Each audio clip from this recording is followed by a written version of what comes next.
Wild teens stumble upon a dark secret in the dead of night.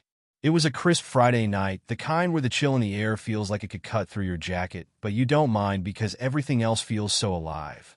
A group of 5 friends, Jay, Chris, Leah, Mike, and Hannah, had driven out of town, past the empty strip malls and darkened streets, to a spot they often went to smoke and chill, an old, secluded football field on the edge of town.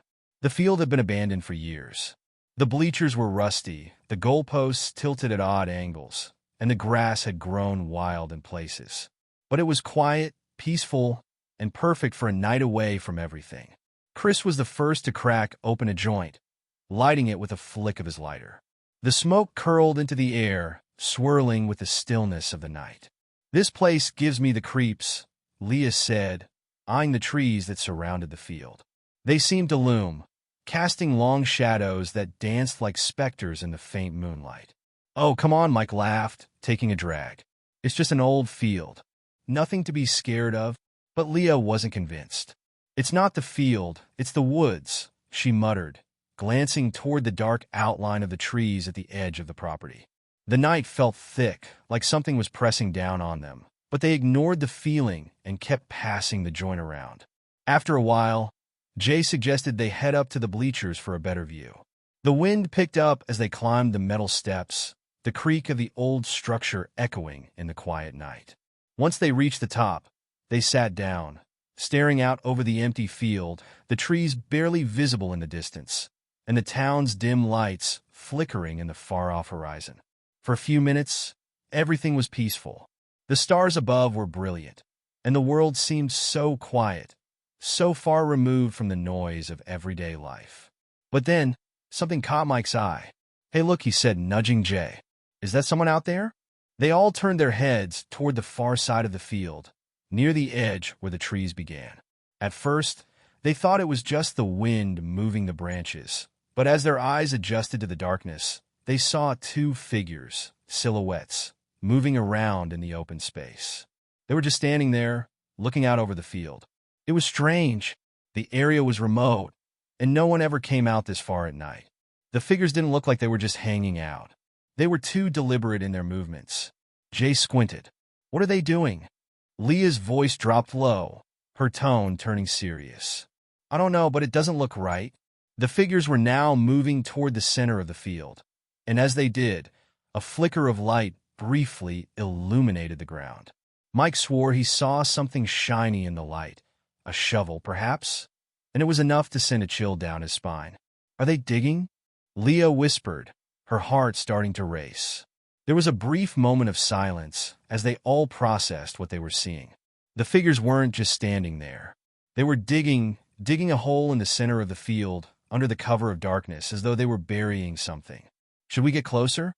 Chris asked, his voice tinged with both curiosity and fear.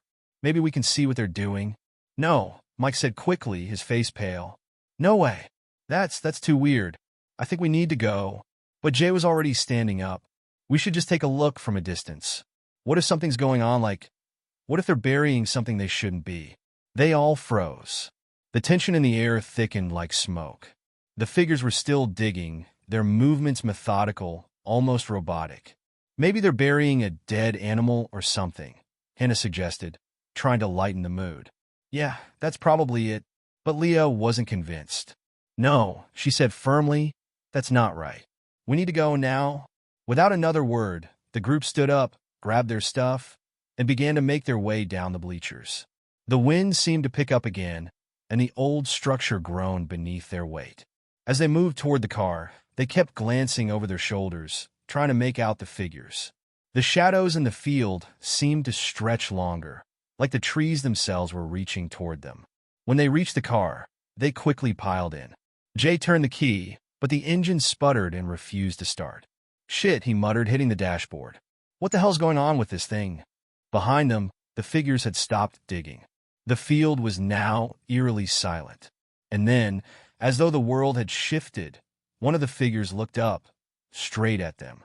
For a split second, it felt like the figure's gaze pierced through the darkness, locking onto them.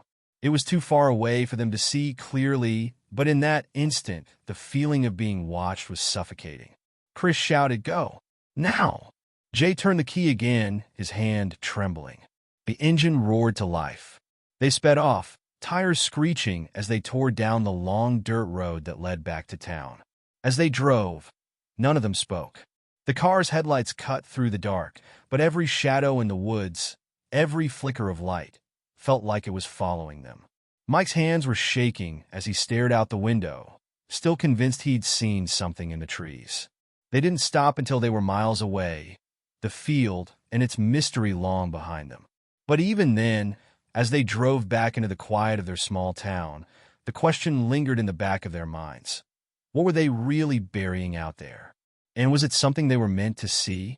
The answer would haunt them for a long time, because the next day, the field would be completely empty, and no one would ever talk about those two figures again.